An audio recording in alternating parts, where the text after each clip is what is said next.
Ismene, dear sister, you would have thought that we've suffered enough from our curse on our father Oedipus. I can't imagine any grief you and I have gone through. And now, have you heard on the new decree on our uncle King Creon? I have heard nothing. I know that 2 sisters lost 2 brothers, a double death in a single hour, and I know that the Argive army fled in the night, but beyond this, nothing. I thought so, and that is why I wanted you to come out here with me. This is something we must do. Why do you speak so strangely?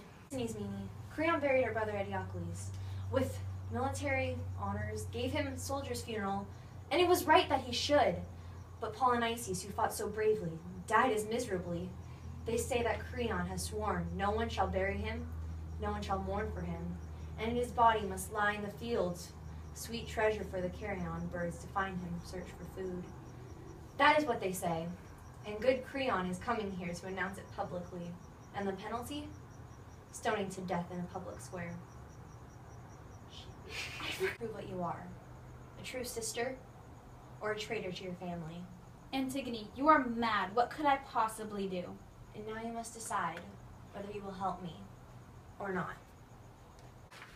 I do not understand. Help you in what? Ismene, I'm going to bury him. Bury him? You have just said the new law forbids it. He was my brother, and he was your brother too.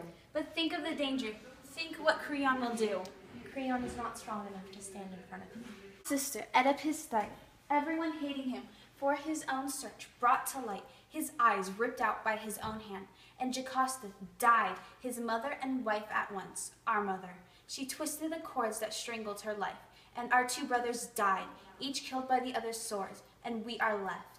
But oh, Antigone, think how much more terrible than these our own deaths would be if we should go against Creon and do what he has forbidden. We are only women. We cannot fight with men, Antigone. The law is strong. We must give in to the law in thing. I beg to dead to forgive me, but I am helpless. I must yield to those in authority, and I think it is dangerous business to always be meddling. That is what you think.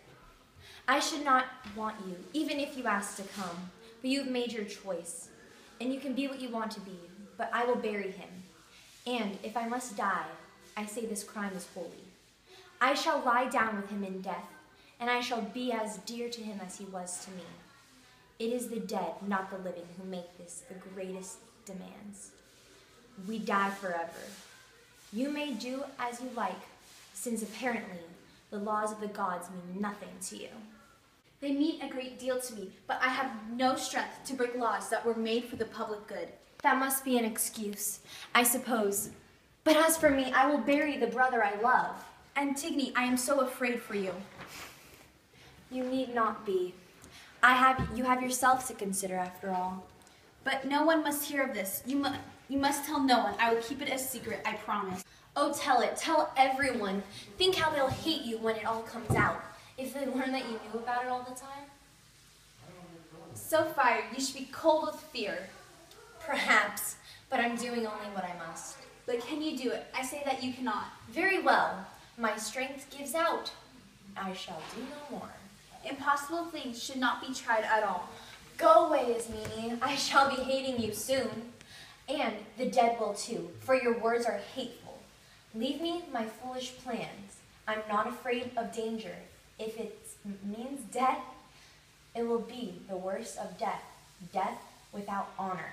Go then, if you feel that you must. You are unwise, but a loyal friend indeed to those who love you. Now the long blade of the sun, lying level east to west, touches with glory Thebes of the 7 gates. Open, unlidded eye of golden day, O marching light across the eddy, and rush of Dursey stream, striking the white shields of the enemy, thrown headlong backwards from the blaze of morning. Polynices, their commander, roused them with windy phrases. He, the wild eagle, screaming insults above our land.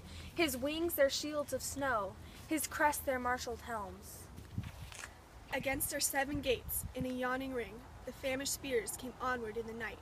But before his jaws were sated with our blood, our pine fire took the garland of our towers. He was thrown back, and he turned, great Thebes, no tender victim for his noisy power.